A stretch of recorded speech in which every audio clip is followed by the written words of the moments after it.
Hi guys, good morning. Hope you're having a beautiful week. Today we're gonna talk about everything that's been going on in the luxury world. We're gonna talk about the new Louis Vuitton makeup release, and I waited until now to film this video because I actually tried to order not one but 4 times, and I was waiting to get the package so I can try the makeup and give you guys my thoughts. I also want to talk about Chanel's 25K, so the fall winter collection, and the bags. Some new Loewe releases, also talk about Dior. So basically we're just gonna sit down and chat about new bags that have been released. So yeah, grab your coffee if it's the morning, if it's a bit later, a glass of wine, a snack, and let's talk about bags. So starting with the new Louis Vuitton makeup launch that has been pretty much everywhere. I think everyone that I follow that is into fashion or into makeup has posted about this. I am not the biggest makeup person. I'm personally a little bit more into skincare, but if Louis Vuitton is releasing makeup, I am quite interested to check out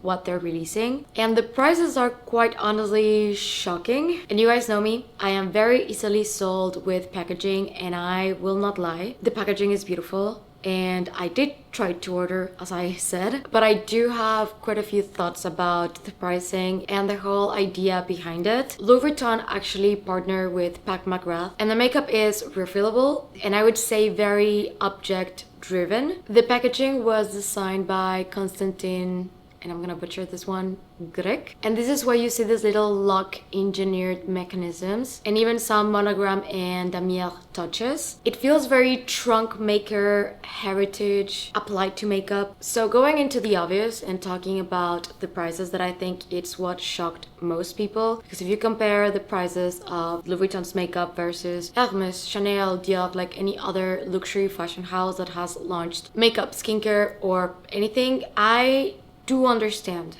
why Louis Vuitton did it. I mean, yeah, the prices are quite crazy, and I'm gonna break them down for you guys. However, I do think that if Louis Vuitton was going to do this, they were going to do something like this. So when they launched and they became available on the Spanish website, I tried to order, as I said, 4 times. I wanted to order 2 of the lip balms because I am very much of a lip balm person. I love them, and I really loved 2 colors in particular, the Rose Essentiel and the Monogram. I was actually very excited because, I mean, I wanted to order mainly to honestly review it and see it with my own eyes. I wanted to understand the why of the price point, but also if it was really that good. I was trying to justify it for myself a little bit because honestly I was excited. The lip balm, each of them is priced at 140 euros. The lip balm with the packaging that then you can refill later on. And yeah, the packaging is beautiful. It has this off-white color. I've seen so many reviews on social media. It has the monogram flower engraved on the gold cap. It's magnetic. I love my Louis Vuitton perfume. That is probably the most expensive perfume that I own. So yeah, the lip balms were basically what I was the most interested in. I tried to order 2 of them, but I was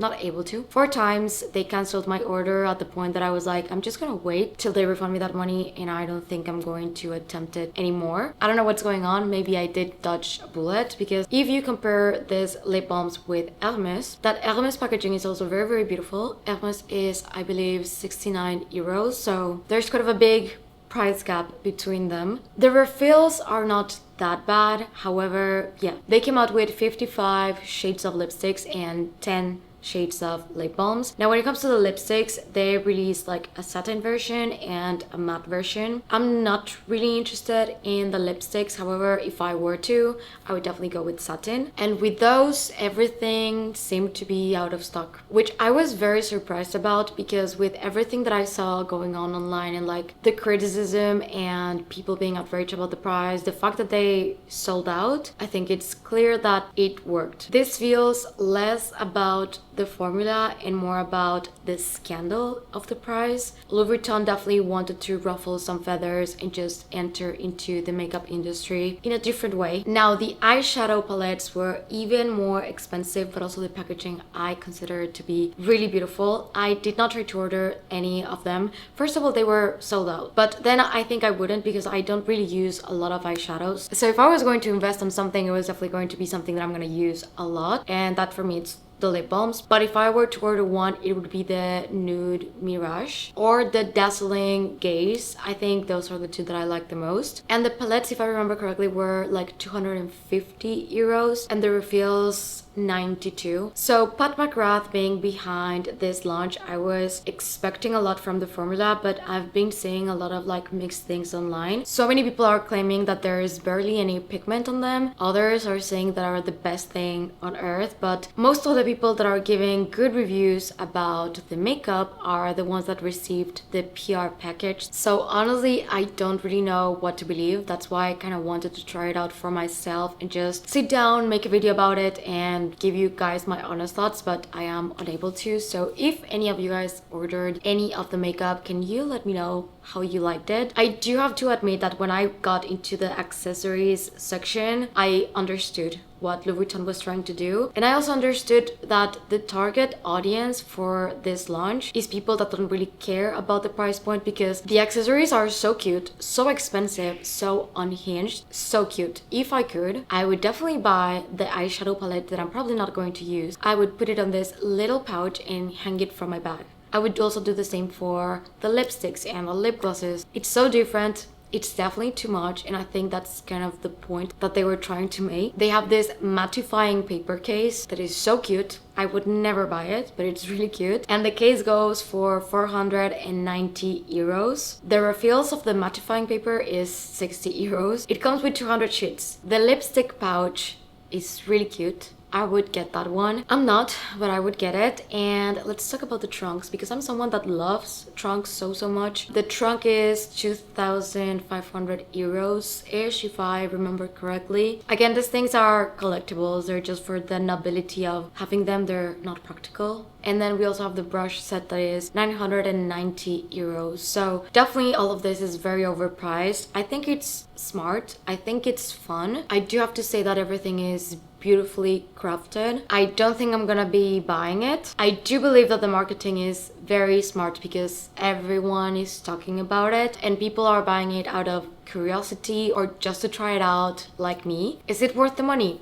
Absolutely not. But that doesn't mean that it's not worth it for some people for the sake of owning it, because they like it, they think it's cute, it brings them joy, whatever it is the reason. And I think most of everything, there's a collectible factor into all of this. Everything is selling out very quickly. It's impossible to get your hands on it. And I do believe that if this was priced normally, it wouldn't be as popular as it is right now. But I would love to hear you guys out in the comments. I think we can all agree that no makeup should be priced this high, but I think that for Louis Vuitton it did work out quite well in this case. Unless the pigment thing is actually true, then I would be very disappointed in them, because they had one job, and that one job is to at least bring some color into this makeup. Then the packaging and everything, yeah. Now let's talk about the Chanel 25K launch, and I believe that it's going to be released in the next couple of days. I am personally going to try to go to my store on the 19th to see the bags. I'm so excited for one bag in particular from this launch that I don't really plan to buy it. I just honestly want to try it on, because since I saw it on the runway, I've been obsessed with it, and it's the pearl bag. I don't know, I really felt like the bags that were shown on the runway and also the ready-to-wear pieces represented Chanel to the core. And this bag that is like a pearl necklace,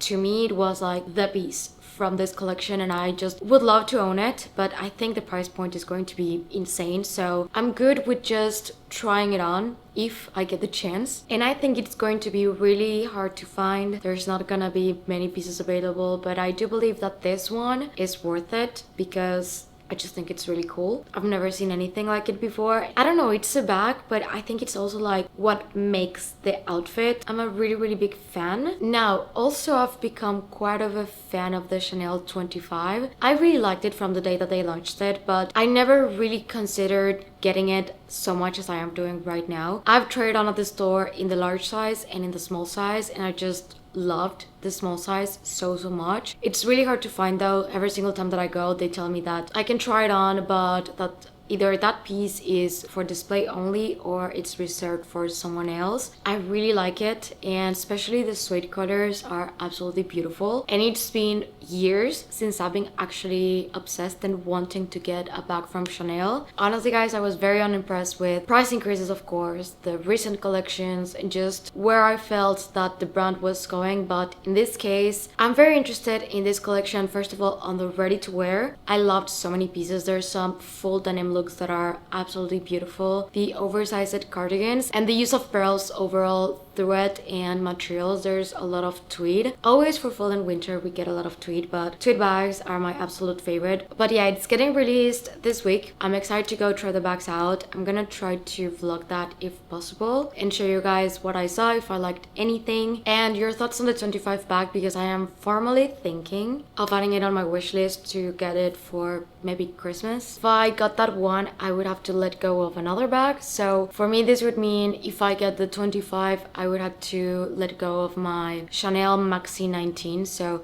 I have to put that on a balance. So I would love to hear your thoughts about that, and also encourage you to check the runway. It came out quite a while ago, but I really liked it and enjoyed it, and it kind of felt like the old school Chanel. I used to love the runways, especially under Karl Lagerfeld. So yeah, let me know your thoughts. Now, when it comes to Loewe, I have 3 or 4 new bags that I saw on the website that I really wanted to talk about. But honestly, Loewe has been my latest obsession, I would say, in the past 6 months. So starting with this biker puzzle bag.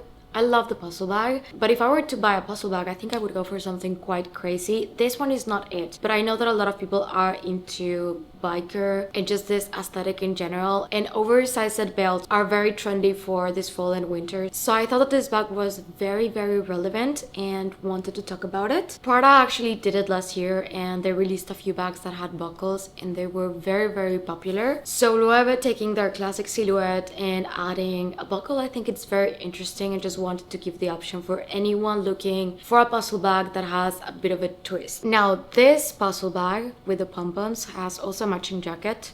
I'm gonna share both. I don't know what's about it, but I am obsessed. I don't think this one screams fall at all, but I think it's one of those random bags that I find quirky and different and beautiful. I would get it. I love it. I think if this one came in the flamenco, like literally the design, but the flamenco extra large or the medium size one, I would be all for it. And I have to say that this is the first puzzle bag that I've been really tempted by. And the price is 3,600 euros, but I haven't really seen it available online yet. Now, I did find this flamenco bag in the medium, and this one is giving very heavy 70 vibes to me. I love the green and the orange and just the colors in general. I do like the Pom-Pom bag a little bit more, but I love the flamenco more than the puzzle bag. I love how eclectic this whole collection feels, and this is something that I just love about Loewe. They just always do something a little bit different, and the quality is amazing. It's always very artsy, and they have